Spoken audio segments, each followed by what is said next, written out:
All right, look at that. We are live. We got a whole lot of shaking happening. Got a whole lot of shaking happening right here on WSUBSTAX. They should change the name of Substack. They should change it to Substacks with an X there. Welcome back to What's Wrong, a production of the Rushfield Jamboree, which is a production of Ankler Media. Which we're gonna have a long ladder of holding companies and conglomerates that we're associated with. So today we have, I guess this is a newsy conversation. The news was kind of just an excuse to bring on today's guest, who I've been wanting to get on here and have a chat with. We've needed a check in for some time. Refer to my old friend, my sensei, the leader of a great movement that I want to actually get to and talk about, if I'm allowed to talk about that later on. I'm referring to Jay Kogen, the host of the longtime comedy writer, producer, host of his own podcast. What's Wrong, or not What's Wrong. Don't Be Alone. Don't Be Alone. We have the similar width, though, that can be taken different ways there. Exactly. Don't Be Alone with Jay Kogen. But you should be alone with Jay Kogen, because he's a insightful and a font of wisdom, and here to tell us about what's going on in the industry today. In particular, what inspired me to have him on this day above all other days was the death of the passing of the great Jim Burrows. Jim, I'm sorry, can I call him Jim? Or in the first version of this, that the headline for this, I not only misspelled his name, but I called him Jim, and then I looked back on that and said James Burrows. His book is written by James Burrows. I'm not. I wasn't a friend of his. I don't have the right to call him Jim. But you were. You knew. Bobby De Niro always says Jim. So I don't. So I am told by when I run into a writer on the streets of Hollywood, or the streets of Century City, where I am today, the first thing they say, we say hello, how you doing, and then the second thing they say is, TV is a writer's medium. That's top of the conversation. So what do we care about this? What is in television? Why are we so upset about the passing of this guy who all he had to do was tell the actors, stand there and read the lines that were written for you, and don't make trouble? Well, there's a lot of ways to write. Let's put it that way. There's a lot of ways to write. And one of the ways to write is standing on stage with a bunch of actors trying to figure out what a scene's supposed to be. And sometimes in a stage direction, you write, character enters and goes to the refrigerator and opens it up and grabs a beer. Sometimes that's not in the stage directions, and it needs to be written by somebody. And Jim Burrows wrote it. And he was a very good writer in that sense, because he aimed for things that were natural, that were normal, and also things that were sort of comedic. So he was a genius at comedic timing, at trying to make things sound words sound musical and rhythmic and feel funny. So that, I mean, we're just talking about the craft of him as a director, because he was so much more than that. But the craft of him as a director is he was able to sort of manifest things that we wrote and make them come alive in a way that wasn't antithetical to what we were writing. He wasn't making it stiffer. He wasn't making it worse. Most often he was making it better and adding things to it to make it even funnier. So he was a writer, and so much so that when people, he's considered a creator of Cheers. Most directors don't become a creator of a show. He was considered creator of Cheers because the Charles brothers saw him as a creative partner, a writing partner, not just a director. Yeah, is there another director that gets that sort of? I don't know of one. It's not impossible, but that was the most famous and the most specific version of that ever. They've worked with this director so much and found his creative input so important that they wrote a pilot called Cheers and kept running it by him for his input before they even showed it to anyone else, because they wanted to make sure that it passed his muster, and any ideas he had, he put into it. And what were the kind of, so first of all, where did you work with Mr. Burrows? I worked with him at News Radio. I worked with him at Frasier. I worked with him at a show called Be Positive. I worked with him at every pilot of Kogen and Muchnick's. I worked with him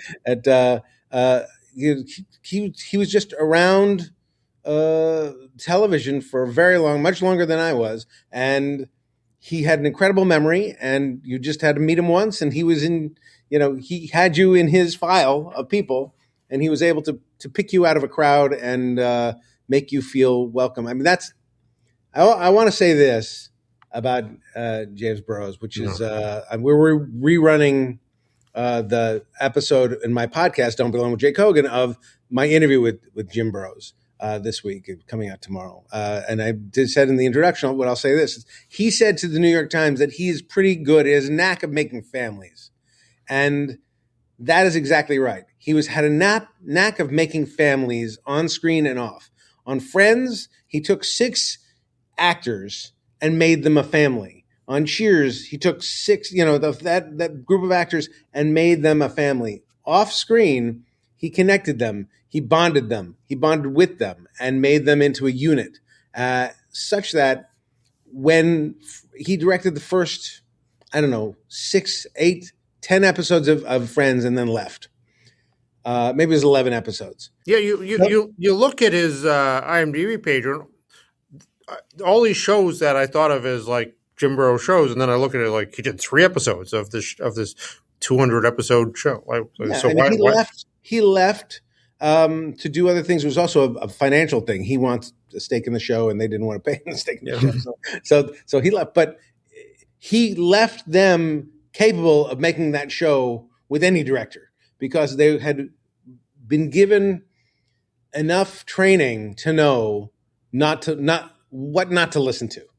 So when an actor says, "I'll say it on the way out of the door," some directors would say, "You can't say it on the way out the door because we don't have a way to light you and mic you out the door." Jim Burrows would say, "No, we'll figure it out. We'll find a way to get that image and that sound. Don't worry about it. It's funnier out the door." So he let comedy be king. He let natural action be king. He let really sort of funny behavior be king, and actors sort of learned what good was, and then kept doing what good was, even when worse directors would show up. So, when you say when he says he created family, how do you do that? How do you make a family? How do you get people to? How he did it was, he is very warm, and he knows your name. That's cheating. I know. It was not for you. You couldn't do it. Yeah. But other people do. He knew my name. He knew everybody's name. He's very aware of the people around him. He also is sympathetic, and he was dismissive of bad ideas. He was just like anybody else. He would say, "That's terrible," but he would do it in a way that you knew he didn't hate you. There's a lot of people who are big deals in show business who don't say things in a way that don't make it clear they don't hate you. A lot of people seem to hate me. Jim Burrows was not one of them.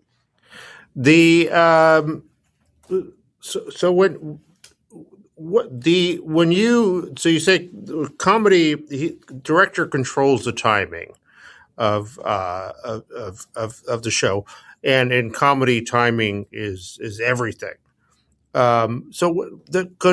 When you write a script and you don't know who the director will be, are you sort of holding your breath to see who's going to get handed this, or what? Well, no, because what you do is, eventually, if it's not done well, you step in and fix it.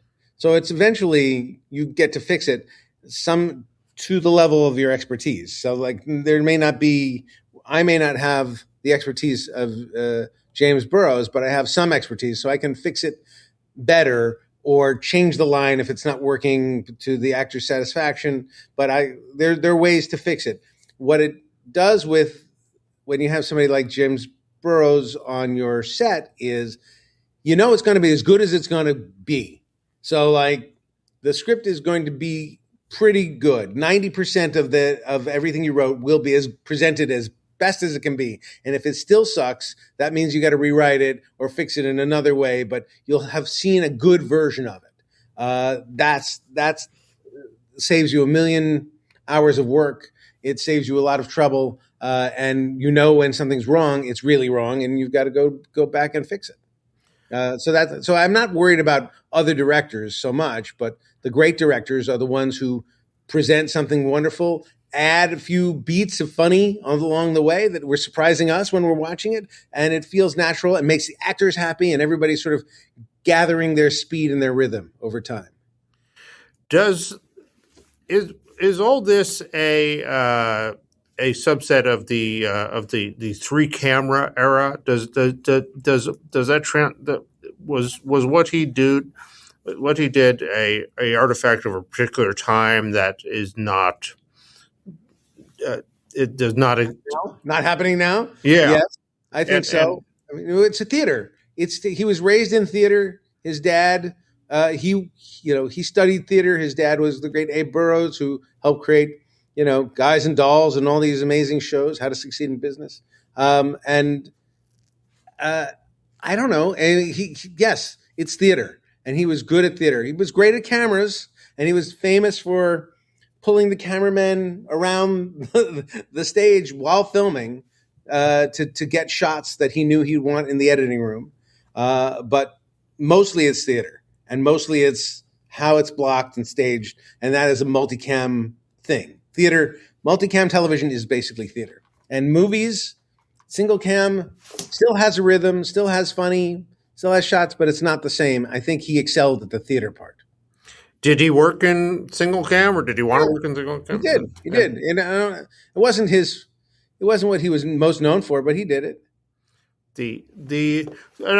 So another director I think of when you read the many books about the Prestige era, how many of those shows Timothy Van Patten created or saved or that, but really. The job of the why are the directors so under?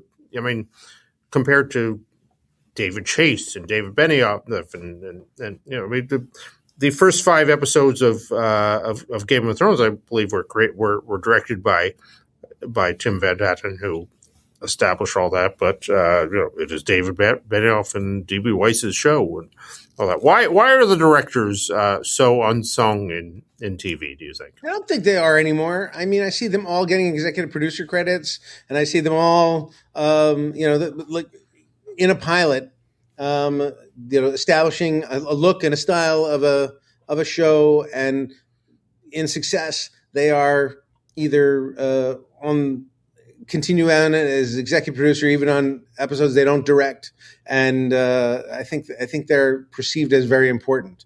And they're part of a package that when you go to pitch a show, you often pitch a show with, your actors and your director in tow. So like that's the goal. So they are perceived as important, especially in single camera television, because they really are doing a lot of work there. A lot of the times, many shows, not all shows, the showrunner isn't even on set when the single camera show is being filmed and made. They're visiting sometimes, but so often there's an emissary from the writing staff who's there with them, but it's not the showrunner. So it's the director really making a lot of decisions, and sometimes the writer on stage whispers, shyly, "I don't think we got that one. We need another one, maybe." But the director's in charge of that and leading not just the creative aspect of the show, but the time that people are on stage. It's everybody's time when they get to work is at the mercy of the director. So if the director takes too long, if the director doesn't work, if doesn't have a great solution for problems that are coming up, then your life is miserable. Great directors make your life not miserable, as well as creatively provide a beautiful vision for a show. Can you think of some lessons you've learned as a person who has managed shows and all that from Jim Burrows, that things that he taught you? Well, one of the great lessons is that not even Jim Burrows has shitty ideas. Like that he would say, like when we were stuck with something, he's like, why don't you have a pie fight? It was like, Jim, we're not going to have a pie fight. That's not. And he says, like, not all my ideas are good. Like, and he would say that, like, not all my ideas are good. Having the sort of self-awareness to know that not all of my ideas are good is great, because not all my ideas are good. Not everything that we do is good. We try, we pitch some stuff and they don't always work. And when they're bad, we want people to be brave enough to say, that's a shitty idea and don't do that one. So that's one thing. He's had humility to do that. Another great thing of his was he listened to the words. He listened to the music of the words. If you read his book, which is great, I recommend everybody read his book, which is called Directed by James Burrows. He talks about not looking at the stage to a certain point and just listening to how the actors are saying it, to say, does it flow? And he could give really good notes sometimes on a scene by saying that line just doesn't, it's slowing things down. I'm not sure why. I'm not sure what it is about that thing, but it's slowing things down. So being able to follow your instinct. Was that the Munsters? That's my ringtone, the Munsters theme. Okay. Yeah. So being able to stolen from Ken Daly, our sure man who also has that ringtone. But it's fantastic to sort of look at it in different ways, looking at just the visual, just the sound, figuring out in a multi-camera show, when you have people entering the same door a million ways, what's a different kind of way you can do it? He was always looking to innovate and do something different and do something smart and suggest new things. And that was and is still the goal, is to entertain people doing smarter, different things. You could do the same thing every week, but it's not as good as trying to find new things. There's a million lessons, but one of the great lessons also is being kind and calling everybody sweetheart and making sure that people know you're on their side. When Jim was on the set, I knew he was on the side of the show and cared about the people and wanted the show to be good. I don't think he ever phoned it in. If he did, I wasn't aware of it. Who do the actors like better, the writers or the directors? It depends on the writer and director. Some are hideous. Directors are hideous, and some showrunners are hideous, and I don't know. It depends on the actor. I can't vouch for anyone. I mean, there are famously, and Chuck Lorre is famously a kind of persnickety guy, but I don't know. He's loved by actors and loved by certain writers. Like, I don't know. It just depends on what day you get them. And there's some directors that are snarky and push you around and try to push the actors around, and that's usually a bad idea. I saw Bradley Whitford online today talking about how, just a clip of him talking about how sometimes he would pull directors aside and say, "Stop directing. Don't just let the I think he said, let the horses out of the barn and let them go." So that's like, for a show like West Wing, which is really sort of pinpoint written, and there's not a lot of acrobatics in terms of staging, just let it happen. Yeah. So sometimes not directing is good, and directors who try to put their imprint on it can really piss people off and make people feel like you don't get the show and you don't know what's going on. But Jim Burrows used to say, "I make the shows director proof," which is true. He would make the shows director proof. Like, he would get a tone for a show and let all the actors know what the tone is. And an interloper came in and started to change things, they would know that's not the way to do it. So it strikes me how much of production and how much of making things work comes down to things that AI will never be able to touch, that the development process will never be able to touch. Just the finding the voice, finding what works on the. Yeah, I guess as we're learning, AI, at least the current version of AI, requires human intervention. So like there's AI, and then people are just keep plugging in different requests and prompts and things to try and get AI to work better. When AI doesn't work, it's up to a human being to sort of look at AI's work and say, this is close, but this isn't right. So I think AI, the best AI will do for us is work as a tool, at least in the Hollywood world, work as a tool creatively, that we will work with AI, that AI won't be taking over completely. Yeah. Which is good, because I want a job. Before we move on to Chuck, we gotta just check in on the state of the industry here.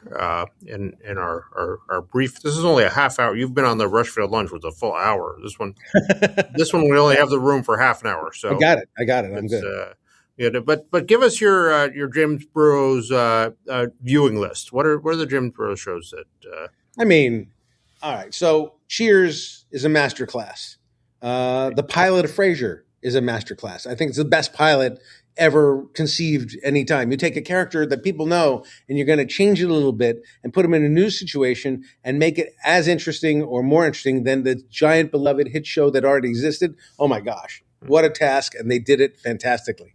I think News Radio was brilliant. Friends, Big Bang Theory. I mean, he did big shows and made sure, and everything I'm talking about now is all about the ensemble.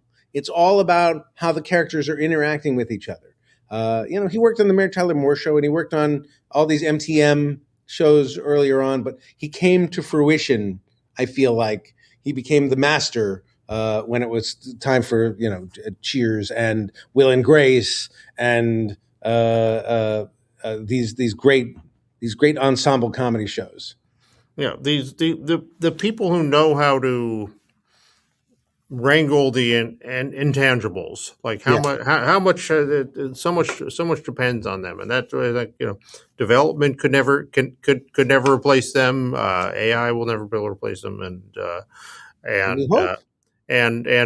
even genius showrunners are still, their fate's still hanging on those people. So well, we're hoping that's true at the very least. I'm hoping that's true. We'll find out. Yes. Which brings us to how's things going out there? What's it like on the streets right now? Nobody's crazy about this merger between Paramount and Warner Brothers. Seems I seem particularly upset by it. It seemed like early on when it was announced, the town was roughly divided, and you'd hear a lot of people. There were a lot of people making cases for it, and there were a lot of people saying things. And the opposition was really. Now I don't hear anyone making the case for it. No, well, I mean, everybody who's fine with it is just shutting up because the other people are so loud. But I feel like at the very best, it is taking away one extra buyer. The very best, it's another studio gone means another place that we can't show things. And another studio gone means a studio full of people out of work because they'll be halved. The company will then be halved. So less people working. It's a drag, which is problematic because we see a little bit of the buyers coming back to TV. The buyers are coming back to movies a little bit. It's like a trickle, but before the faucet was shut off completely. Now there's a trickle of buying, a trickle of listening. People are still very concerned about whether they can afford to buy a show and put it on and all that kind of stuff. And executives are concerned about keeping their job. So if they put their name or stake in a particular thing, they're worried that's going to be the last thing and they'll be fired. So there's a very tenuous feel to the industry about how we will survive as they shift from streaming subscriptions to more advertising, to figuring out how, once again, TV will be like TV was, which is advertisers will support all of this at some point because that's how the money will get made. Yeah, and there'll be 3 networks supported by advertisers, and they will do things that are broadly appealing to brother, which it sounds familiar. Right, and I'm not against it. It just, this was a little interesting little trip we took. in this world of just anything and niche and things can be, and maybe some of that will remain, but it does seem like it's shifting back towards large audiences and advertising supported things. Well, what built this world that I've written about and campaigned about, but from way back when was FinCEN and the rule that allowed this whole ecosystem of independent producers to do lots of different things and take lots of different chances and compete against each other. And in theory, we could have that world back if with FinCEN reform. I guess so. I mean, the sin part, the syndication, seems to be dead. Like, I don't know who's buying what anymore, and where they would show it. Like that part seems to be dead. Well, overseas for one thing. Yeah. The internet. I mean, that was the you get domestic and we make all our money overseas. Was I'm huge in Tunisia. I'm gigantic. All right, so that's where my big money comes. As you should be. What is the feeling like? How when you go to lunch with a bunch of your, I know you want to hear the dour, sad. Yes, people I do. Are really bummed out about kind of thing. I think there's resignation. A lot of people are resigned to the situation as it is. People are excited that every now and then they pitch a show and it gets bought, or every now and then there's a show to work on. It's not like it was, and it's certainly most people aren't making the living that they used to make by doing this thing, but that people are still doing stuff and still surviving and trying to survive. You know, I was survived in 25, and I don't know what it is in 26, but we're still rolling through it and hoping to get to a place where our wares are needed, our creativity is needed, and that content, which is always needed, will then be there'll be some sort of financial arrangement figured out where people can make a living doing the thing that actually everybody wants. Do you have I was just talking on another podcast. I just jumped from podcast to podcast all day. And on my last podcast, I was talking about risk and how the appetite for risk moved from film to TV in the beginning, in the peak TV era, because that happened at a time when film was becoming very templated and safe and predictable, and TV was exploding. So it could, making 700 shows, you could do all sorts of stuff. And now it seems like the pendulum for risk is swinging. I don't know, swinging back, but swinging somewhere towards the middle. Probably that pendulum seems to be the cost of making the item. So, like the cheaper the cost of making the item, the more risk one can take. If it's something that kids can do in their backyard, they can take all the risk in the world. If it costs a $250 million Marvel movie, then it's going to take a lot less risk. They're going to want to really make sure that it's going to pay their investors back. So there's where the risk is. And traditionally, TV costs less than movies because episode by episode, an episode of TV costs less than making a movie. So there's where I think the risk was on TV side. Now, if there's more risk being taken in movies, it's because they're making cheaper movies, is my guess. I can't imagine that there's any other reason. And just to make the life even more complicated, if AI allows you to do cheaper things that play at a higher level, in theory, you'll make a lot more movies, right? Which will mean more people hired on that end of things. So, although if AI is making it, then a lot of people who used to make those amazing graphics and cinematography and all that kind of stuff will not be hired. Someone has to figure out how to do the math on that of do you lose 40% of your crew? So then if you make 10 times as many, that would cover the... None of it seems acceptable. I will say that none of it seems acceptable. I have crew members who I dearly need. I've worked with my whole life, and to say that, well, they're expendable is ridiculous.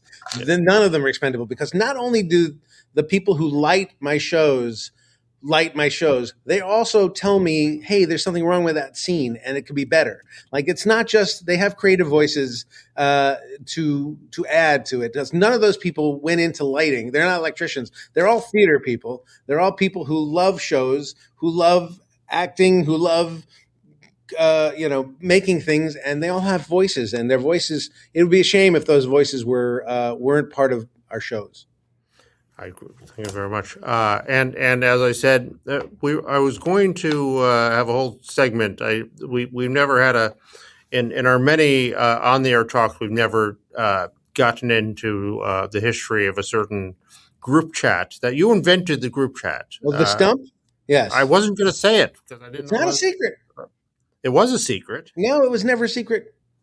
What do you mean? Here's the Stump was an internet group that I was in charge of, and the rule of the Stump was if somebody wrote something, it was theirs. You couldn't repeat what they wrote. But the existence of the Stump was not a secret. What they wrote belonged to the writer. The copyright of the material that they wrote belonged to the writer. That was the only rule. I took that to mean you could never mention no, you can mention the Stump. The existence of the Stump. And if you ask the writer permission, can I say this or repeat it, then you'd fine, you get it. But we were protecting the writer's integrity. The Stump was we'll preview the next conversation here. The Stump was I think you invented the group chat there. I was a forerunner to the group chat, and it was I'm a historical figure because I'm the only pioneer of the internet who failed to make any money on it. So it was how many people were on there? It was a few hundred. Yeah, a few hundred of comedy people, and right. And including some luminaries that you have heard of. Yeah, big names. Come back next time, and maybe we will reveal, or maybe we won't. But it was this very special place. It lived on this service called Tight Circle, and then Tight Circle. Why did Tight Circle? But Tight Circle was bought by a company and then closed down, as many things are. And didn't even retain the archives.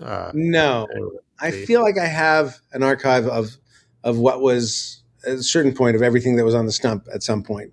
I don't know where, but again, all that material belongs to the writers. It doesn't belong to. I can't show it because it doesn't belong to me. Right. All right. Maybe we'll put together a Stump reunion here on What's Wrong. That'd be great. Yeah. Anyway, thank you, Jay, for joining us. Have a very dour day, Richard. I try. Okay. Rest in peace, Jim Burrows. Yes.